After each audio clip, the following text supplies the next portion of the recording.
Leonid ரோஜகோவ் அப்படின்ற ஒரு surgeon, Soviet சர்ஜனுடைய இன்ட்ரெஸ்டிங்கான ஹிஸ்ட்ரி இது. அவர் வந்து ஒரு அண்டார்டிகால ஒரு பிளேஸ்ல இருக்காரு, பயங்கர ஸ்னோஃபால். அவர் ஒரு சர்ஜன். அங்கே ஏதோ ஒரு கேம்ப்ல இருக்கும்போது திடீர்னு பார்த்தீங்கன்னா அவருக்கு வந்து ஒரு அப்பண்டிசைட்டிஸ் வந்துருக்கு. ஸோ அப்பண்டிசைட்டிஸ்ன்றது குடல் வால், மலக்குடல்ல இருந்து சின்னதாக நீட்டிட்டு இருக்கக்கூடிய மலக்குடல்ல இருந்து வரக்கூடிய சின்ன ஒரு பகுதி தான் குடல் வால் சொல்லுவோம். நிறைய பேர் அப்பண்டிசைட்டிஸ் ஆப்ரேஷன் பண்ணாங்க அப்படின்லாம் கேள்விப்பட்டிருப்பீங்க. ஸோ அந்த அப்பண்டிசைட்டிஸ் வால் வந்து இன்ஃபெக்ஷன் ஆகி அவருக்கு வந்து தெரிஞ்சிருச்சு.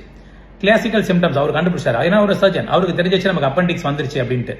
ஸோ ஃபோன் பண்ணி 1961 நடக்குது இது. ஃபோன் பண்ணி ரஷ்யாலேருந்தோ வேற எங்கேருந்தோ சர்ஜன்ஸ் வர்ற வரைக்குமே டைம் இல்லை. ஏன்னா அவருக்கு நல்லா தெரியுது அப்பண்டிக்ஸ் ரொம்ப அதிகமான செப்டிக் ஷாக் போயிட்டு இருக்கு, வெடிக்க போதும் தெரிஞ்ச உடனடியாக ஒரு முக்கியமான ஒரு முடிவு எடுத்தாரு.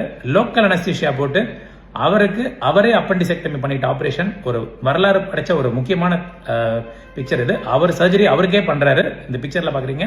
கூட அங்க இருந்த மீட்டியராலஜிஸ்ட், அந்த இன்ஜினியர்ஸ் தான் அங்க கூட இருக்காங்க. அவங்க லோக்கல் போட்டு இவர் சொல்ல சின்ன சின்ன ப்ரொசீஜரை பண்ணி அவர் அப்பண்டிக்ஸ் அவரே எடுத்து கிட்டத்தட்ட முடிகிற ஸ்டேஜில் மயக்கமாய் விழறாரு. பட் எது எப்படியோ அவர் இந்த சர்ஜரி முடிஞ்சு பிழைக்கிறாரு, நல்லா இருக்கிறாருன்ற ஒரு இன்ட்ரெஸ்டிங்கான செல்ஃப் டன் அப்பண்டிசெக்டமின்றது ஒரு முக்கியமான ஒரு வரலாறு.